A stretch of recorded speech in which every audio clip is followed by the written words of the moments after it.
Pascal Tremblay, pour ceux que je n'ai pas eu la chance de rencontrer encore. Je me présente, je suis coordonnateur aux communications stratégiques et numériques au secrétariat à la jeunesse. Je serai votre maître de cérémonie aujourd'hui, tout au long de la journée. Il me fait plaisir d'être ici aujourd'hui parmi vous pour vous présenter une journée de réflexion qui, je l'espère pour ma part en tout cas, sera profitable à toutes et à tous les participants réunis ici aujourd'hui. Au nom de toute l'équipe du secrétariat à la jeunesse qui a préparé la journée en collaboration avec les gens de la table, je vous remercie de vous être déplacés à cette belle journée de septembre. Alors, on a la chance d'avoir du beau temps aujourd'hui. C'est pour nous un honneur de vous recevoir, évidemment. Avant d'aller plus loin, je vous demanderai évidemment de bien vouloir mettre vos appareils portables en mode silence pour la suite des travaux, s'il vous plaît. Sans plus attendre, j'invite la ministre de la Famille, ministre responsable des aînés et ministre responsable de la lutte contre l'intimidation, Mme Francine Charbonneau, à prendre la parole. Madame la ministre. Merci, monsieur. Je devrais vous dire bon matin. Vous comprendrez que ce matin, je n'ai pas fait un tour de table comme Dave, parce que moi, je ne voulais pas vous laisser un souvenir impérissable de cette rencontre, c'est-à-dire un nez qui coule pour les 4 prochains jours. Je vais déposer mon verre sur vos papiers, mais pas de problème. Mon verre n'est pas trop sointeux. Alors, M. Turcotte, vous allez bien? Très bien. Super. C'est vraiment chouette de vous avoir avec nous ce matin. Je n'étais pas sûre si j'avais M. Traversy ou M. Turcotte, donc je suis heureuse de voir que j'ai un collègue de plus qui se joint à ce sujet qui est tout aussi important. Madame la Présidente, je crois qu'il y a aussi une déléguée de Laval qui s'appelle Caroline Simard. Bonjour, Madame Simard. Ça me fait tellement plaisir de vous voir. Un petit peu plus en famille. Alors, je suis vraiment heureuse d'être ici ce matin parce que c'est un sujet que nous avons le goût d'adresser avec l'ensemble de la société. Pourquoi lancer ce débat? Pourquoi s'y pencher? Eh bien, il y a déjà eu un travail de fait au niveau du scolaire pour pouvoir se pencher sur ce sujet qui est l'intimidation. Et le scolaire a rapidement levé la main pour dire « ça ne dépend pas que de nous ». Et je crois que vous êtes de ceux qui peuvent nous guider dans cette, je vais appeler ça une zone grise, malgré que vous allez voir, vous n'êtes vraiment pas dans la zone grise puisque je m'occupe des aînés, mais aussi de la famille. Mais de cette zone grise de gens qui sont soit encore aux études ou à la sortie des études sur le marché du travail. Vous avez une habileté virtuelle qui est impressionnante. Vous vous débrouillez bien avec ce média, mais vous êtes aussi à cet âge où vous savez fort bien que la sagesse et le raisonnement, que la réflexion que vous avez à faire sur une phrase dite, un geste posé, peut amener à être interprété comme de l'intimidation. Il faudrait être vraiment né sur une île déserte et seul pour n'avoir jamais vécu d'intimidation. Puisque, moi je vous dirais, je viens d'une famille nombreuse. Les premières personnes qui m'ont fait réaliser que j'en vivais, c'était mes sœurs à moi. Donc, il s'agit d'avoir un frère ou une sœur pour savoir que l'intimidation, ça commence tout jeune. Ça commence tout jeune et ça commence pour construire aussi son tempérament, bâtir sa force, son estime de soi. Mais c'est aussi un moment précieux où il faut savoir où s'arrêter, où la phrase dite ou le geste posé devient quelque chose qui va un petit peu plus loin. On vous a appelé pour participer à cette consultation-là, comme je vous disais, parce que vous êtes une tranche d'âge tout aussi importante, mais aussi parce que la volonté que le premier ministre avait de faire une consultation, c'est vraiment pour partir de la petite enfance jusqu'aux personnes aînées, puisque la société elle est représentée par chacun de ces groupes d'âge. Le rendez-vous précieux que nous avons, nous, au niveau du gouvernement, c'est le 2 octobre, où là, il va y avoir un forum et de ce forum, plusieurs invitations sont déjà parties chez les partenaires. Vous allez comprendre que la salle était plus restreinte, donc les partenaires sont comptés presque sur nos mains pour être sûr qu'on est capable d'aller rejoindre tous les groupes qu'on voulait aller rejoindre. Mais il y a aussi la consultation en ligne. Peut-être l'avez-vous déjà vu. Sinon, faites-vous plaisir, faites-nous plaisir et allez la voir et répondez au petit questionnaire. C'est pas un questionnaire témoignage, c'est vraiment un questionnaire de comment on se reconnaît dans ce principe-là qui est l'intimidation. Et jusqu'au 30 novembre, vous pouvez déposer un mémoire. comme individu, comme regroupement, mais vous avez jusqu'au 30 novembre pour le faire. Est-ce que le 2 octobre, tout va être réglé? Eh bien, non. Je vous le dis tout de suite, le 2 octobre, c'est le début d'une première grande réflexion. Je vous disais qu'il y a des mémoires jusqu'au 30 novembre. Donc, 2014, du moins, ce qu'on envoie, nous, c'est le début d'une grande réflexion, mais dans la volonté de mettre en place un plan de match, des gestes qui vont passer soit par différents ministères, parce que mes collègues ministres sont appelés à cette réflexion aussi. Je pense à la justice, je pense à la sécurité publique, aux scolaires, à la santé, aux services sociaux. Tous mes collègues ont été sollicités à cette réflexion et participent à notre manière au niveau gouvernemental, mais sont appelés au rendez-vous et chacun d'eux devra contribuer dans la mesure des gestes qui seront recommandés. Alors, quand les gens me posent la question, est-ce que ça sera une politique? Bien, peut-être pas. Peut-être que ça va être des gestes dans chacun des ministères qui vont être ciblés pour s'assurer qu'on est capable de commencer quelque chose qui va faire en sorte que le Québec de demain sera un Québec meilleur. Pas parce qu'il sera plus riche en argent, mais parce qu'il sera plus riche de ses citoyens responsables des gestes qu'ils posent et des suivis qu'ils font auprès des gens qu'ils côtoient.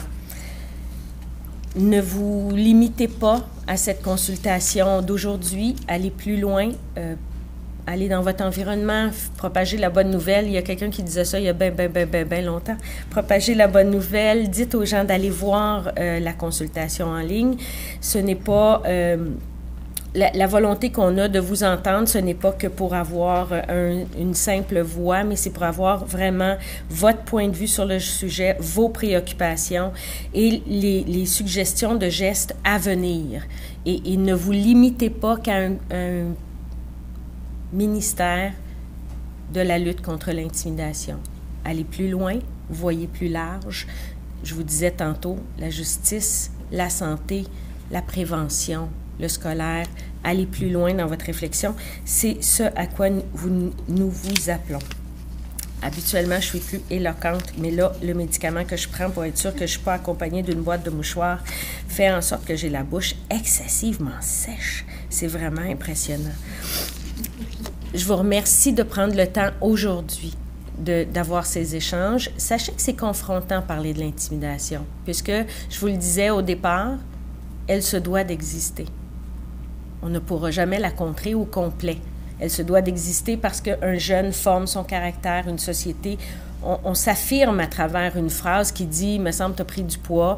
Un coup que l'autre personne, elle n'a plus de dents dans la bouche, elle peut t'expliquer pourquoi elle a dit ça, mais je vous dirais que c'est la phrase magique qui fait en sorte qu'à un moment donné, c'est entre une remarque et une intimidation, c'est entre un geste posé puis une marque d'affection. On se doit de s'arrêter, de se poser des questions et de ce fait, vous êtes invité à cette consultation. Donc, un grand merci, une volonté d'aller plus loin. Puis, on sait que la commission jeunesse, les gens que vous représentez, mais l'implication que vous vous donnez fait en sorte qu'on peut changer les choses. Donc, merci et au plaisir d'avoir à la fin de cette journée un résultat extraordinaire à regarder, à lire et relire. Bonne journée. Merci beaucoup, Madame la ministre. J'inviterai maintenant le député de Saint-Jean, M. Dave Turcotte.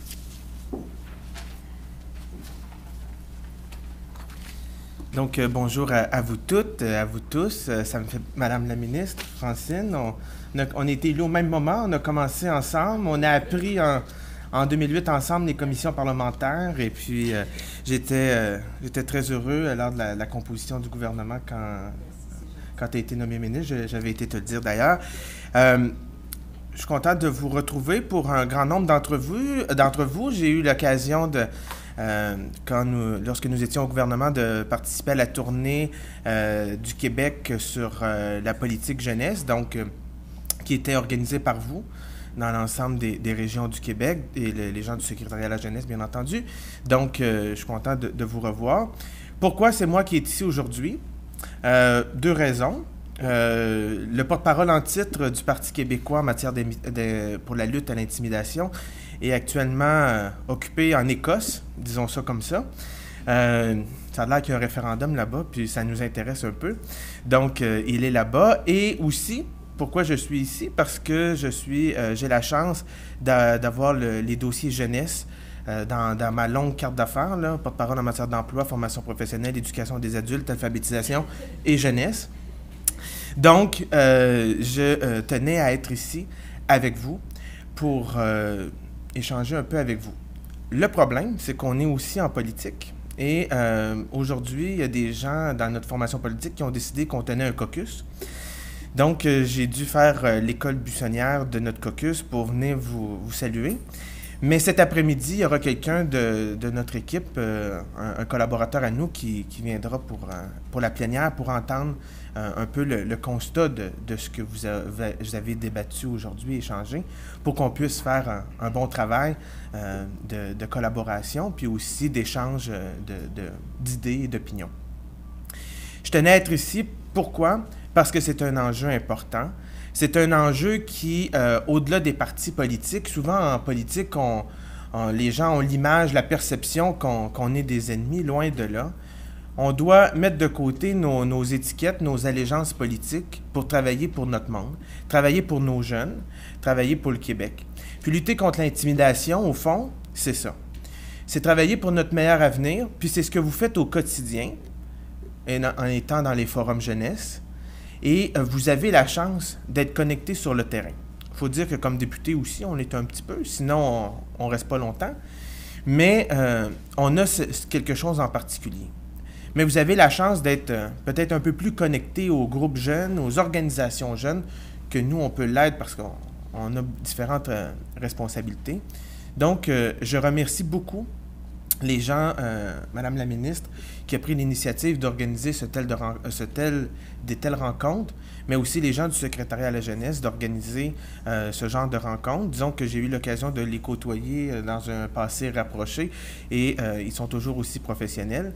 Donc, de pouvoir avoir ces débats-là aujourd'hui, c'est très important. Je ne veux pas prendre trop de votre temps parce que ce qui est plus important, c'est ce que vous allez dire plutôt que ce que nous, on peut vous dire ici en avant. Donc, je vais vous souhaiter un bon débat, de bons échanges, une bonne réflexion, puis en espérant que tout ça puisse amener des actions concrètes sur le terrain dans un avenir très rapproché. Merci, bonne journée à vous tous et à vous tous.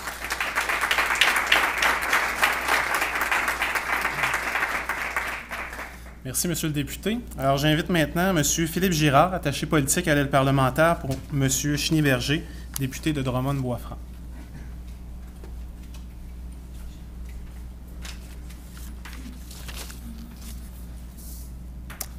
Alors, bonjour à tous. Tout d'abord, j'aimerais vous remercier pour l'accueil que vous nous faites aujourd'hui au niveau du personnel politique, au niveau des partis politiques également. J'aimerais également saluer tous les intervenants qui sont rassemblés aujourd'hui dans la journée de réflexion. Donc, au nom de la Coalition Avenir Québec, nous vous remercions pour cet accueil. Je prends la parole aujourd'hui au nom de M. Schneeberger qui pourra être avec nous d'ici 10 heures. Il y a une question de transport qui l'empêche d'être présent à l'instant présent. Nous sommes heureux aujourd'hui d'être présents pour vous écouter. Donc, ce matin, M. Schneeberger sera présent et en après-midi, il y aura un représentant également qui viendra se joindre à vous pour prendre les notes. Donc, nous saluons l'initiative du gouvernement du Québec pour la journée du 2 octobre prochain. Au-delà de l'initiative, il va falloir prendre des actions concrètes, des actions pour la lutte à l'intimidation, notamment pour les aînés, pour les jeunes ainsi que tous les citoyens du Québec. Le gouvernement pourra compter sur le soutien de la Coalition Avenir Québec dans cette avenue-là. Donc, une journée comme aujourd'hui est l'occasion pour nous d'être très concrets, bien sûr. Donc, de parler de moyens, de parler d'approche et de parler de comment faire pour lutter mieux contre l'intimidation au niveau des écoles ou même dans le cyberespace. Donc, je vous remercie encore une fois de cet accueil et au plaisir d'échanger avec vous.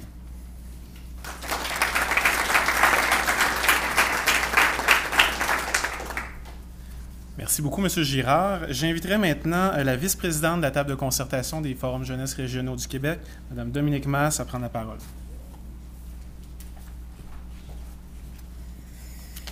Merci beaucoup, Madame la ministre. Bonjour, M. Turcotte, M. Girard, M. Ducharme. Dans un premier temps, chers collègues des forums, bonjour. Dans un premier temps, je tiens à remercier le secrétariat à la jeunesse qui nous donne ce matin, qui me donne l'opportunité de vous adresser quelques mots ce matin. Je pense que je parle en notre nom à tous pour dire à quel point nous sommes heureux et fiers de pouvoir contribuer à cette démarche. Je voudrais aussi remercier l'ensemble des coordinations et des professionnels des forums jeunesse régionaux du Québec qui sont ici ce matin pour porter la voix de leurs administrateurs, donc des 300 jeunes bénévoles qui administrent les forums jeunesse et qui, malheureusement, puisqu'on est un mercredi, n'ont pas pu se déplacer de toutes les régions du Québec pour venir vous parler. Comme vous le savez, les enjeux liés à l'intimidation sont énormes. Ils touchent autant la persévérance scolaire que la bonne estime de soi. Ils touchent le développement des compétences. Ils touchent aussi l'implication des jeunes dans leur communauté. Effectivement, les jeunes qui vivent de l'intimidation n'ont malheureusement pas tendance à s'impliquer. Ils ont plutôt tendance à se refermer sur eux-mêmes. Or, depuis de nombreuses années, l'État nous mandate afin que nous travaillions à faire des jeunes du Québec des acteurs réels du développement de leur région. Afin de s'assurer de bien répondre à ce mandat, les forums jeunesse régionaux du Québec doivent être ancrés dans leur territoire, doivent être l'oreille et tendre la main aux jeunes de partout au Québec.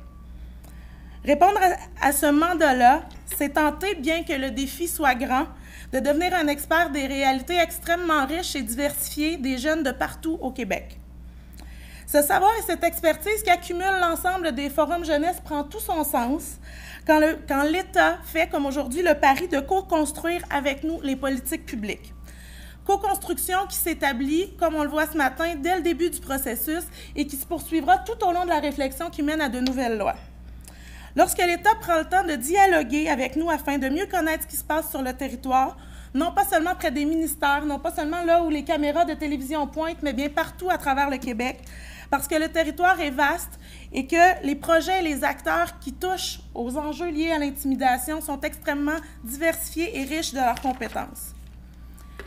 Si nombreux d'ailleurs qu'il serait audacieux, voire téméraire, d'affirmer ce matin, dresser un portrait exhaustif et de n'oublier personne. Malgré les délais que nous avons connus, les forums jeunesse ont pu consulter de nombreux partenaires au cours des dernières semaines. En fait, ce sont plus de 1000 personnes, intervenants et jeunes, qui ont été consultés à travers toutes les régions du Québec dans les dernières semaines. Malgré cela, je pense que je peux me faire la voix de tous mes collègues ce matin pour dire que nous n'avons pas la prétention de dresser un portrait, mais bien de vouloir partager avec vous l'expertise et les connaissances du réseau de ce qui se passe partout à travers le Québec. Ainsi donc, je remercie à nouveau le secrétariat à la jeunesse, mais aussi Madame la ministre, à qui je transmets mes sincères remerciements pour la marque de confiance que le gouvernement porte au réseau des forums jeunesse en lui demandant de mettre l'épaule à la roue dans le cadre de ce grand chantier qui est la lutte à l'intimidation. Je souhaite que les réflexions que nous vous apporterons aujourd'hui puissent nourrir la construction des orientations que prendra l'État et que cette démarche ne soit que le début d'une riche collaboration avec votre gouvernement. Je nous souhaite à tous une journée extrêmement riche et constructive. Je vous remercie.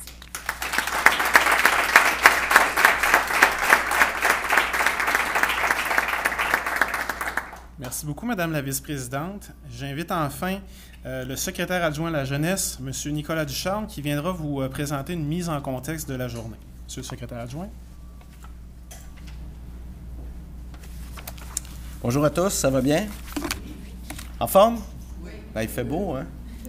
Donc, bienvenue dans la capitale nationale pour cette belle journée de réflexion sur la lutte à l'intimidation. Avant de commencer, j'aimerais excuser Mme Caroline Simard, qui malheureusement ne pourra pas être présente aujourd'hui pour des raisons médicales. Elle aurait aimé bien être ici, mais elle ne peut pas. Je m'engage personnellement à lui témoigner de nos discussions et bien sûr lui partager le compte-rendu en prévision du forum sur l'intimidation.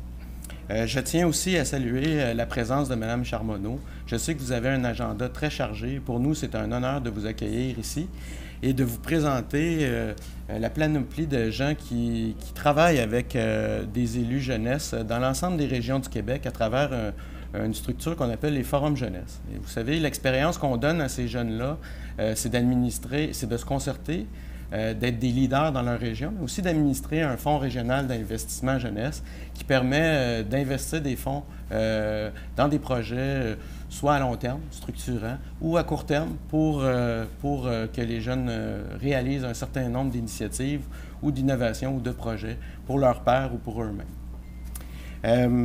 Je tiens aussi à souligner la présence de M. Dave Turcotte, vous dire combien aussi on est content de vous accueillir ici. On aime bien que les gens qui sont attachés à la jeunesse puissent, peu importe leur allégeance politique, être encore parmi nous et continuer le dialogue que vous aviez amorcé avec la jeunesse. Entre autres, l'intimidation, vous vous souvenez, dans la tournée qu'on avait réalisée ensemble, était un enjeu qui revenait continuellement, Mme Charbonneau.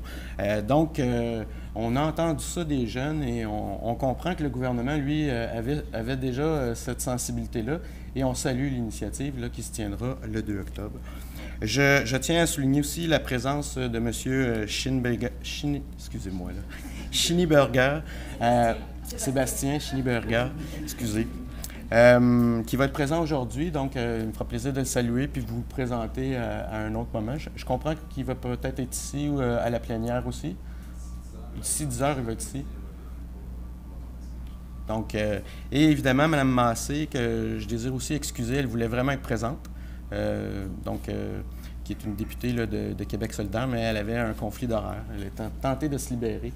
Ce qui est intéressant aujourd'hui, c'est que vous le voyez, c'est une démarche non partisane. Ce qu'on vise, c'est changer des perceptions, des comportements. Et la réflexion qu'on amorce, c'est un avant-réflexion avant qu'on la démarre au forum. Donc, pour nous, c'est important d'être avec vous. Puis, c'est pas parce qu'on fait ça aujourd'hui qu'il ne faut pas continuer dans les prochains mois. L'intimidation ne disparaît pas juste en parlant.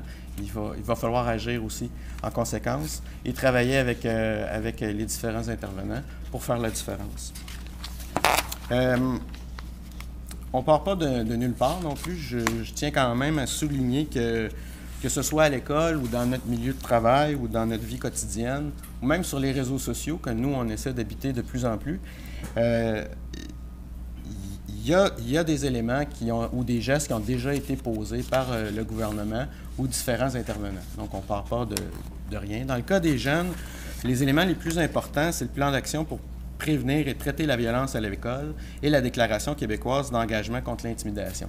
D'ailleurs, ces éléments-là se retrouvent dans l'actuelle stratégie d'action jeunesse. C'était des choses sur lesquelles le gouvernement s'est engagé en 2009 et qui a réalisé en 2012. Aujourd'hui, il y a un plan d'action qui existe sur l'intimidation, particulièrement dans les écoles, puis il y a eu aussi de la formation qui a été donnée aux enseignants.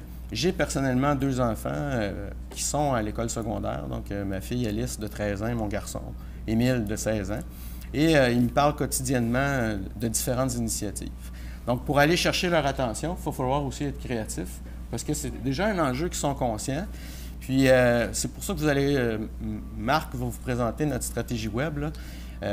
C'est pas juste sur l'agresseur qu'il faut agir, c'est l'agresseur, l'agressé, mais aussi le témoin. Alors, quand on parle de la dynamique de l'intimidation, c'est ce trio pas très tentant de l'intimider, l'intimidant, puis le témoin qui fait quelque chose ou qui fait rien. Donc, sans plus tarder, je vais vous présenter ou mettre la table pour la journée, pour ne pas trop mobiliser de temps, puis je vous laisse par la suite témoigner de vos consultations.